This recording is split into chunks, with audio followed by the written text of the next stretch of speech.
क़ाल नबी सल्लल्लाहु तआला अलैहि वसल्लम अल उलमा वरसतुल अंबिया व क़ाल नबी सल्लल्लाहु तआला अलैहि वसल्लम उलमा उम्मती का अंबियाए बनी इसराइल। सदक़ल्लाहुल अज़ीम।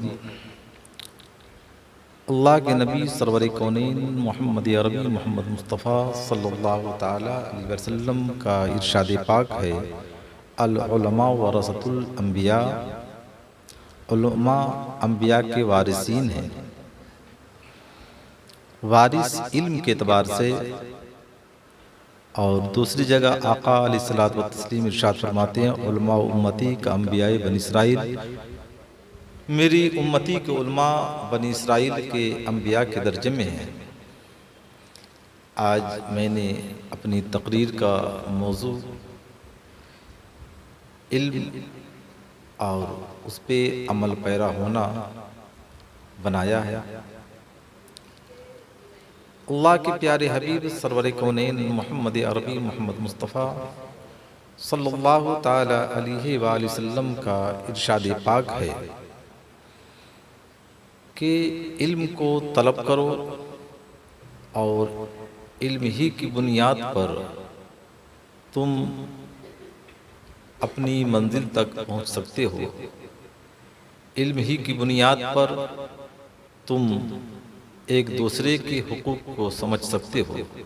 इल्म ही की बुनियाद पर हुकूकुल्लाह और हुकूकुल इबाद से तुम्हें आशनाई हो सकती है। अगर तुम्हारे पास इल्म नहीं तो तुम हुकूकुल इबाद को नहीं समझ सकते हो, न हुकूकुल्लाह को समझ सकते हो। जब बंदे मोमिन न हुकूकुल इबाद को समझता है न हुकूकुल्लाह को समझता है तो गोया कि वो ऐसा है कि एक मुर्दा लाश है। उसका इस दुनिया के अंदर जिंदगी गुजारना उसके लिए कोई सूदमंद साबित नहीं हो रहा है, न होगा।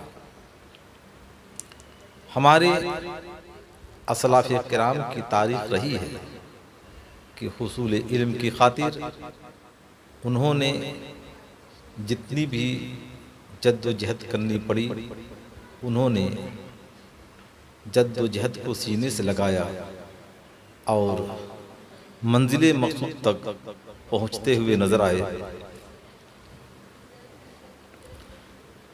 जब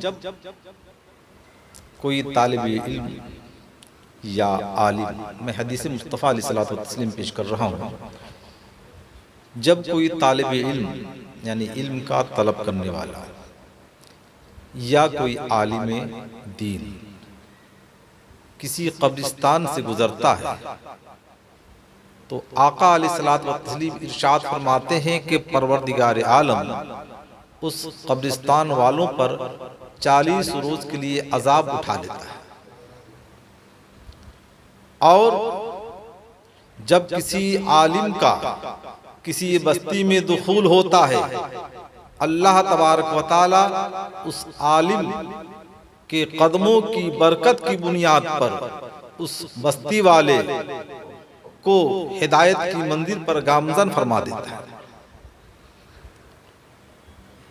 आइए आपको बताता चलूं, हमारे असलाफ़े किराम की तारीख रही है और उनका नजरिया रहा है, उनकी फिक्र रही है कि उलमा के कदमों से जो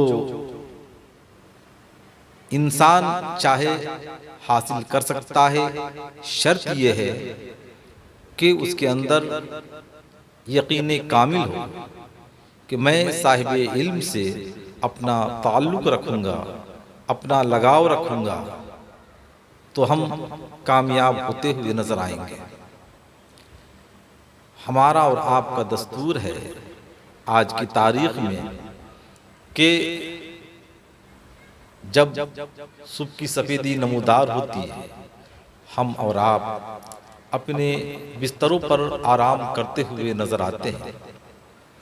हमें नमाज की भी तौफीक नहीं होती, और जब उठते हैं तो उठने के बाद सबसे पहले हमारी ज़िंदगी का जो सबसे बड़ा साथी है मोबाइल, उस मोबाइल में हम मैसेज देखते हैं, मिस कॉल देखते हैं, ऑडियो देखते हैं, वगैरह वगैरह बहुत सारी चीज़ों को देखते हैं। काश उसी मोबाइल को हम देखें, लेकिन उठने के बाद कुरान की तिलावत सुने, उठने के बाद किसी आलिम दीन की नसीहत को सुने, उसी मोबाइल से हम दीन की कुछ मालूमात हासिल करें, तो इंसान कामयाब होता हुआ नजर आएगा। और ये ना हो सके तो उठने के बाद हम किसी आलिम की महफिल में बैठे, वो भी ना हो सके तो कम से कम आलिम से मुसाफा कर लें। ये भी ना हो सके तो आलिम जहाँ पे रह रहा हो उधर से खुद को गुजारने की तौफीक हासिल कर ले, कि मुमकिन है कि उस आलिम के सदक़े में अल्लाह तबारक व तआला गुजरने वाले को हिदायत की मंजिल पर गामज़न फरमाए।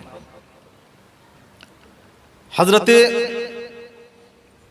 अब्दुल हकीम सियालकोटी रहमतुल्लाह अलैह अपने वक्त के बहुत बड़े आलिम गुजरे हैं, और अल्हम्दुलिल्लाह इनका ऊंचे तबके के उलमा में शुमार होता है। मुल्ला अब्दुल हकीम सियालकोटी, यह हजरत औरंगजेब रहमतुल्लाह अलैह के ज़माने में थे।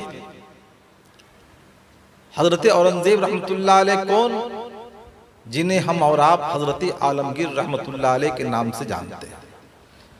और हजरत औरंगजेब सिर्फ एक बादशाह नहीं थे, बल्कि अल्हम्दुलिल्लाह बेहतरीन आलिम दीन थे, बेहतरीन मुफस्सिर कुरान थे, बेहतरीन मुहद्दिसे आज़म थे। और यही नहीं बल्कि अल्हम्दुलिल्लाह उनकी जिंदगी में कभी उनकी तहज्जुद की नमाज क़ज़ा नहीं हुई। आज उलमा जब कोई फतवा देते हैं तो फतावा आलमगीरी उन्हीं की तहरीर की हुई किताब है, उसे देख करके फतवा देते हैं। हजरत आलमगीर रहमतुल्लाह अलैह की हुकूमत थी, आप का एक नजरिया था, आपकी फिक्र थी कि जब हजरत मुल्ला अब्दुल हकीम सियालकोटी रहमतुल्लाह अलैह सोए, आराम करें, तो उनके कदमों के पास रोगने बादाम रख दें। और ये सिलसिला 8 दिनों तक चलता रहता। उसके बाद दूसरा तेल रखा जाता। हजरत आलमगीर रहमतुल्लाह अलैह उस तेल को मंगवाते और अपने घर पर रखते। जब दस्तरखान बिछाया जाता खाना के लिए, तो आप उस तेल को मंगवाते, अपने शहजादे से कहते कि इस तेल को तुम खाओ, ये एक आलिम दीन के कदमों से निस्बत रखा है, इस तेल को तुम खाओगे बेटा, अल्लाह ताला तुम्हारे अंदर भी दीन की इल्म अता फरमाएगा, तुम भी दीन की तालीम से आशना होते हुए नजर आओगे। अल्लाह अकबर। हजरत आलमगीर रहमतुल्लाह अलैह कितने बड़े आलिम हैं, कितने बड़े मुफक्किर हैं, कितने बड़े फकीह हैं, कितने बड़े मुहद्दिस हैं, लेकिन अपने शहजादे को तलकीन कर रहे हैं कि बेटा इस तेल को खाओ। अल्लाह अकबर।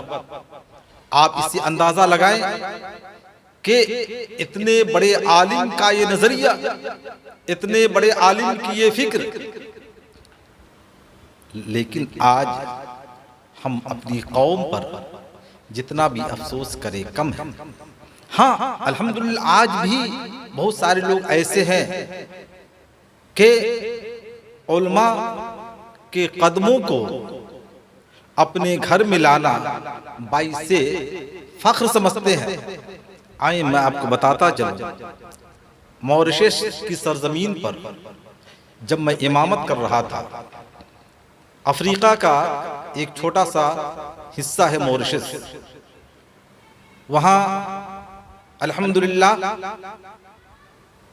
अहले सुन्नत वल जमात की तादाद अच्छी है और वहाँ के लोगों का आज भी माहौल है कि किसी इमाम को या किसी आलिम को घर पर लाना बाइसे फख्र समझते हैं। अगर कोई आलिम उनके घर पर पहुंच गया तो अल्हम्दुलिल्लाह नाश्ता कराने के बाद, नजराना देने के बाद शुक्रिया अदा करते हैं कि हुजूर आप तशरीफ लाए, आपकी तशरीफ आवरी पर हम आपका शुक्रिया अदा कर रहे हैं और हम अपनी किस्मत पर जितना भी नाज करें कम है।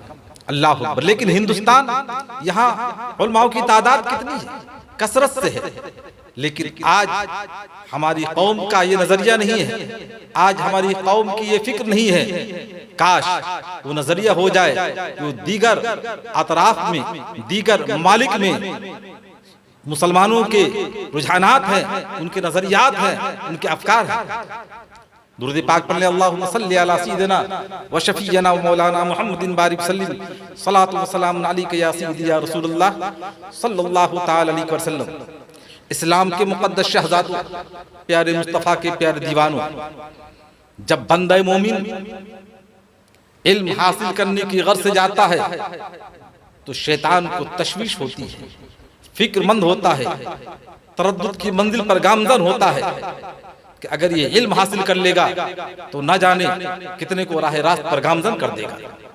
शैतान जब बैठा रहता है, उसके एलची आते हैं और बोलते हैं फला को महीने शराब नौशी पर मामूर कर दिया, उसको शाबाशी दी जाती है। दूसरा एलची आता है, कहता है कि फला बंदा जा रहा था, उसके दिल में जना की तरगीब हमने डाल दी, वो जना करने लगा, उसे भी शाबाशी दी जाती है। तीसरा आता है, कहता है दो भाइयों में हमने लड़ा दिया, उसे भी शाबाशी दी जाती है।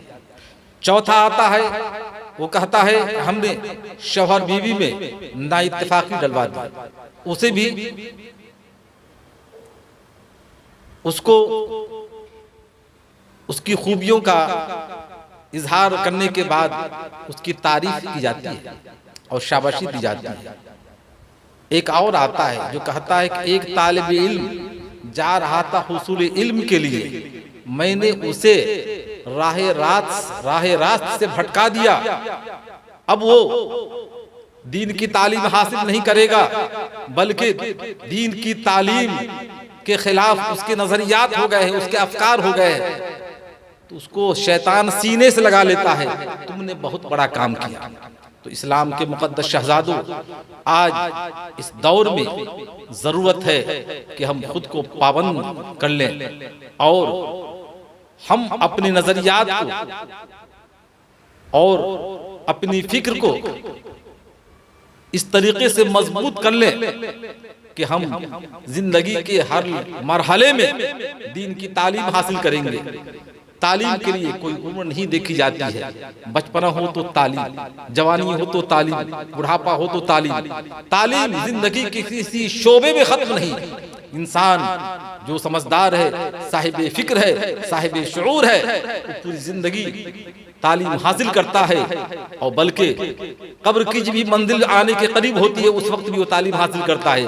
अल्हम्दुलिल्लाह, परवरदिगार आलम उसे कामयाबी के साथ इस दुनिया फानी से दुनिया बका की तरफ रुखसत फरमाता है। हम आज भी हमारा नजरिया होना चाहिए, आज भी हमारी फिक्र होनी चाहिए कि हम इन चीज़ों को अपनी निगाह में रखें। रब कदीर की हुजूर दुआ है कि परवरदिगार आलम हम तमाम को दीन मतीन की तालीम हासिल करने की तौफीक रफ़ीक अता फरमाए। आमीन बजाए सय्यदुल मुरसलीन। अस्सलामु अलैकुम व रहमतुल्लाहि व बरकातहू।